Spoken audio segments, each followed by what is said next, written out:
Assalamualaikum warahmatullahi wabarakatuh. Video pembelajaran IPA kelas 9, bab 3, pewarisan sifat pada makhluk hidup. Dari judul ini pasti kalian sudah paham hal-hal apa yang akan kita bahas.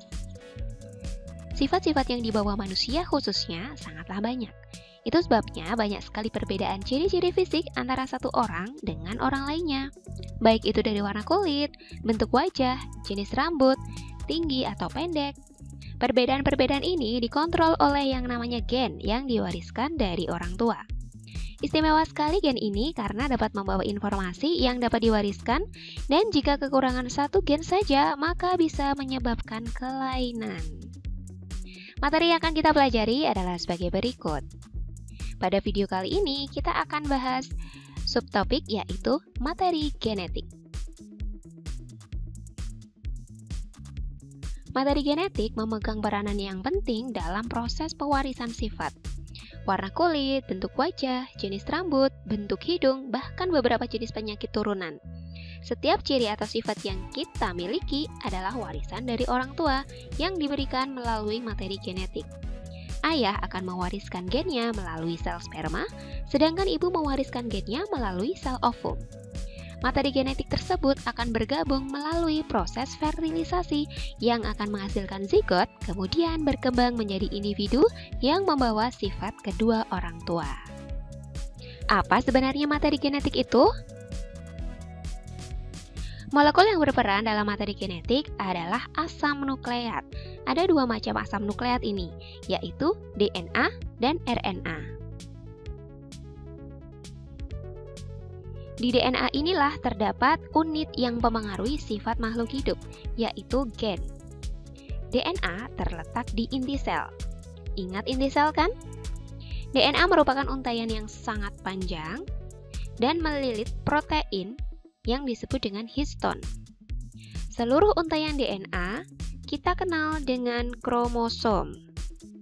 Kita bisa melihat struktur kromosom ketika sel membelah karena kromosomnya memadat sehingga mudah diamati.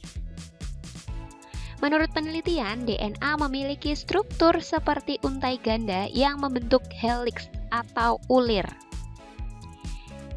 Kalau RNA hanyalah untai tunggal saja. Baik DNA maupun RNA terdiri dari subunit yang dinamakan nukleotida, yang terdiri dari gugus fosfat, ini gugus fosfat, gula, dan basa nitrogen. Struktur lebih kecil lagi disebut dengan nukleosida, yaitu nukleotida tanpa gugus fosfat, jadi hanya gula dan basa nitrogen saja. Perbedaannya adalah pada DNA, gulanya berupa deoksiribosa, sedangkan pada RNA, gulanya adalah ribosa. Ada 4 senyawa penyusun basa nitrogen pada DNA, yaitu adenin, timin, guanin, dan sitosin. Adenin selalu berpasangan dengan timin, sedangkan guanin selalu berpasangan dengan sitosin.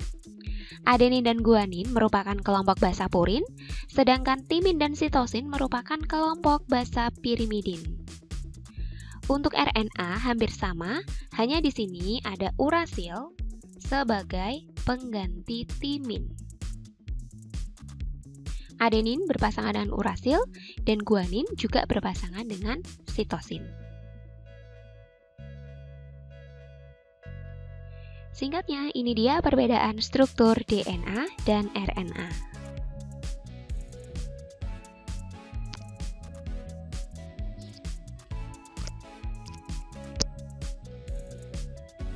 Coba amati anggota keluargamu.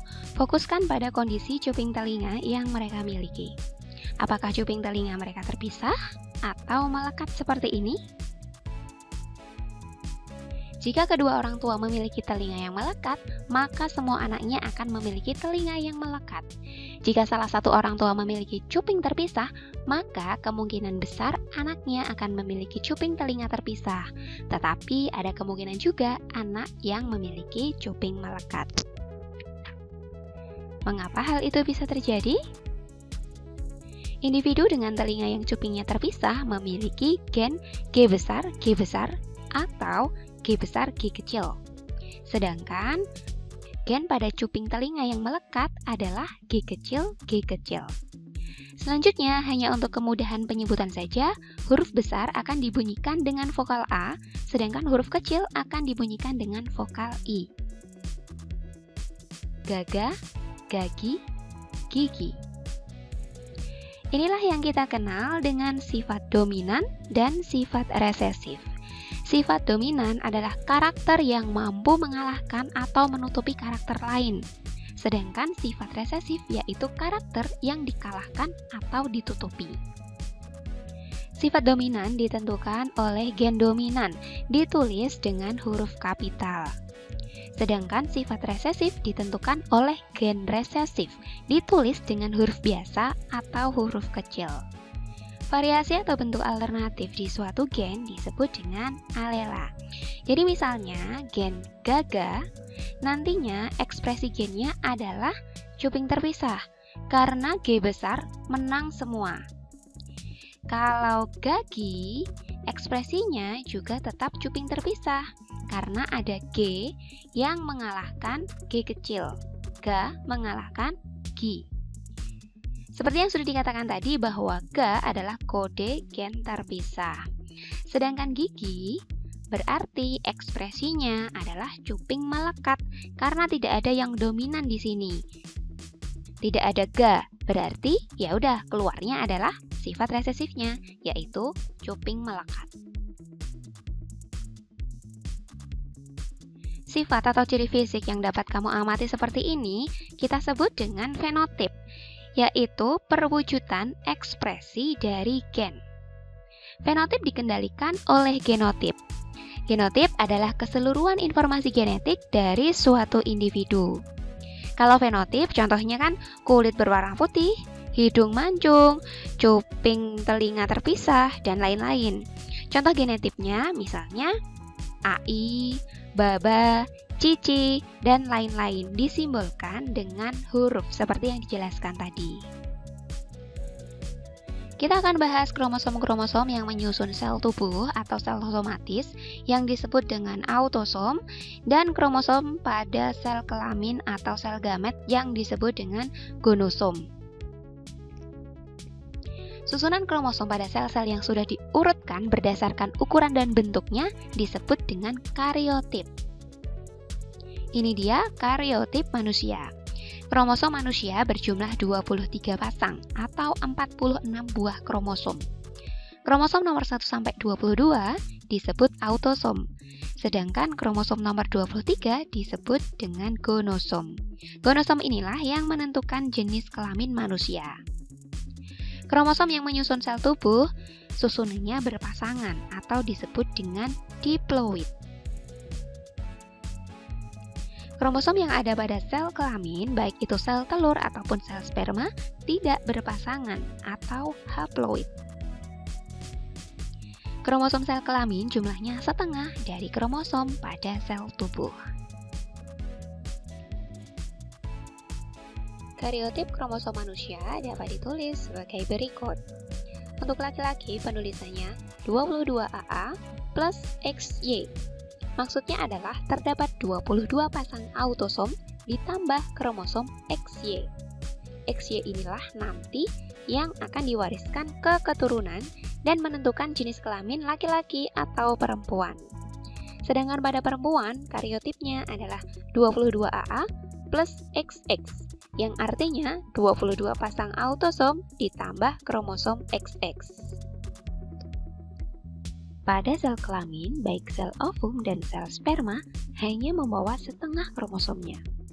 Pada sel sperma, kariotipnya adalah 22A plus X atau 22A plus Y, yang artinya dalam satu sel sperma membawa 22 autosom dan kromosom X, atau 22 autosom dan kromosom Y. Pada sel ovum, yaitu 22A plus X. Artinya, sel ovum membawa 22 autosom dan kromosom X. Hal ini akan mempengaruhi sifat jenis kelamin pada keturunan. Perhatikan diagram berikut. Ini adalah diagram kromosom perkawinan antara laki-laki dan perempuan. Sel sperma pada laki-laki ada yang membawa kromosom X dan ada yang membawa kromosom Y. Sedangkan sel ovum pada perempuan membawa kromosom X. Jika kromosom X perempuan bertemu dengan kromosom Y laki-laki, maka akan terjadi fertilisasi dan keturunan atau anaknya akan membawa kromosom XY. Nah, berarti anak ini berjenis kelamin apa? XY berarti fenotipnya adalah anak laki-laki. Terus kalau kromosom X ternyata bertemu dengan kromosom X laki-laki, maka nantinya keturunan atau anaknya membawa kromosom XX. Nah, kalau XX berarti anaknya adalah perempuan. Sekarang sudah paham kan kok kamu bisa jadi laki-laki atau jadi perempuan? Ternyata berkaitan dengan kromosom seks yang dibawa oleh sel sperma atau sel ovum orang tua kamu.